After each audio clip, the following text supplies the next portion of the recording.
لسنور قضا آمدی هجمارکا کارگهین بیناسازیا هبوین و چندین هاولاتیان کار لکری و مفاگهاندی خلک دور جلای آودانیه و لدنها دا زوربیا وان کارگهان هاتین راواستاندن و او هاولاتیان لکار دکر بیکار ماینا و هاولاتیان دور جی دبیجن لبریانها وان کارگهان چندین مفاگهاندی دور لدنها دا زوربیا وان هاتین راواستاندن.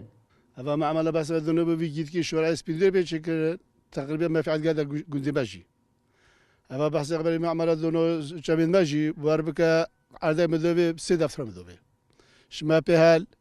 اول جمعه داگم 2 دفتر داگم 3 دفتر دونوه ما في عاد گشتم معامله جو کاش ماجی یودیه بحث قبل شورای پیشید بود ما فعلا گشتم تن گشتم ملت خلاکی عرفت که شورای برای گور حتی زبوری بحث قبل تکلک با هم چناش ویجید که دوست چه پیش دست گهنم اما ما في عاد ماجی بو اوای حکومت یجی بو اوای شعبی خلاکی بو افکر بس معامله روستی و نش گشته بنو نش گشته معامله و نش ورق پیچه بو شو پیچه نبود معامله قالك يعني تدبو قالك عامل شو سامع عمل شو تكر يا حي صور عمله باش يجي مثلا برك الهبنت كو بقرا حتى شتا هلورو معامله في صناي هابون معامله حصور عملون مثلا هيك دو زاويه خو فروشيت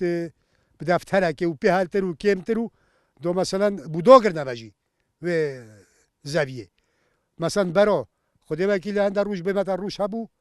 باید 300,000 مشهود کردن روش ها باید 200,000 مشهود کردن و آموزشی مثلا هبو هنده که 100,000 و 50,000 و پتیجید گشنه با برا نوکه تأثیر که گلک مظلوم کری آواجی گلک کری لدما هاولاتیان دست به آبادانیا خانیان دکر کرستین وان کارگاهان بکارتینان کو مفای خو هبویه لی راوستاندن وان چندین کاریگری هبوینه اوان نوع مقاله عرصی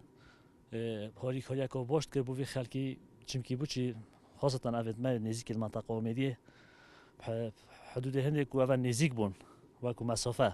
زيكود جهاش تأخر كما يكون دورا وبسعرك كيم تجي شنو مثلا حالات یک ویرا چبار دوكره یا رخ بارزان ویرا کریبا احتمال تکلیف دو پتر بید يعني اختي مس مخاب نوكا ومقلع همي برو پتر یه طلب صاحب اجازه خو کدی يعني هندك شون كان يعني همي زفرت بو وضع اقتصادي خلقي هبونا وان کارگاهان دلیوین کاری با هاولاتیان پیدا ببون و کرسته برهم دهات لیدنها دا نه دلیوین کاری هنه و نه برهم اینانا کرستان و زوربه آمیرین کارگاهان جی اشناف چوینه دل در عرب کرسات نیوز دورا آمیدیه